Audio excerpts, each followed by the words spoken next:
it began in year 2014. I applied for the SSB, Service Selection Board.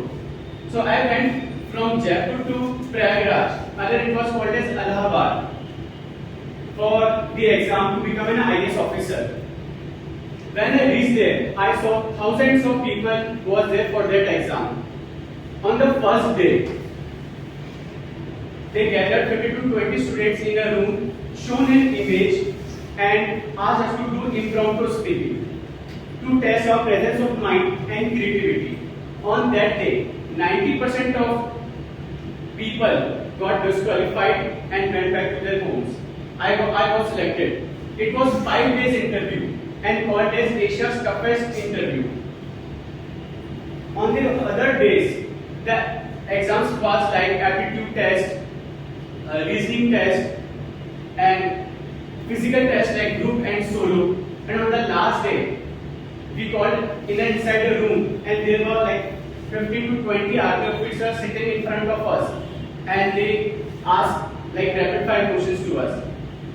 So I was not selected on the 5th day, but they told me that if you don't belong here, that means you belong to somewhere else. On the same year, I also applied for abroad education in USA. In August 2014, I went to Texas and did my master's in electrical engineering. After graduation, I got a job in Siemens company in California. I worked there for 2.7 years, but then my visa was expiring in January 2019. I also applied for H1B visa, but was not selected in that. So I returned back to India. My father welcomed me and said, "No worry, you can help me in our family business. We have family business of hostels and ambulance services." I said, "Let me first do a business on my own independently."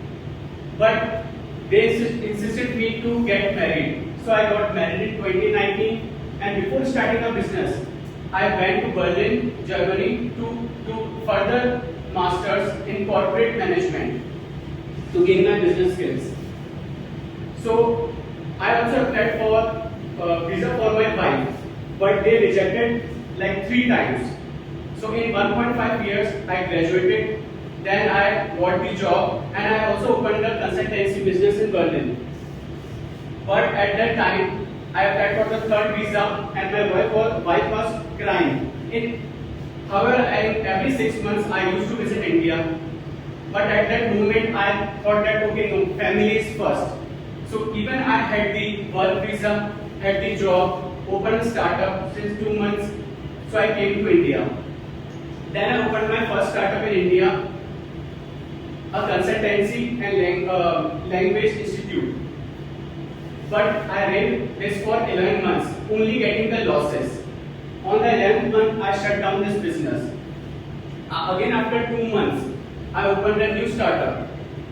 It was delivering sports equipment across India. I was gaining profits on the first month only. Because I learned how to open GST firm, how to do marketing, and hiring, cold calls, everything from scratch. With that experience, I was getting profit. But after 2 months, my family did a bad investment, and we got a debt of 10 lakh rupees. So I thought the family is first. I stopped that, hold on to that business, the sports equipment, and this is the first time on May 2023 I stepped into my family business. I did SWOT analysis. It is like strength, weakness, opportunity, and threat, which was I never used in my during graduation, but this time I used all my management skill and engineering skills. So I created new contracts with the hospitals for ambulances. I created a software to manage all business at once, so that it would be easy for us. I restructured the finances and restructured how things should go. Within 8 months, we cleared all the debt. Within next 2 years, we not only cleared the debts but gained such profits that now in Pushkar, like in our village Tilora, just few kilometers away from the Pushkar city, we opened a new Airbnb project, 12 studio rooms in 5,000 square feet area, without taking any loan. this time. Now we are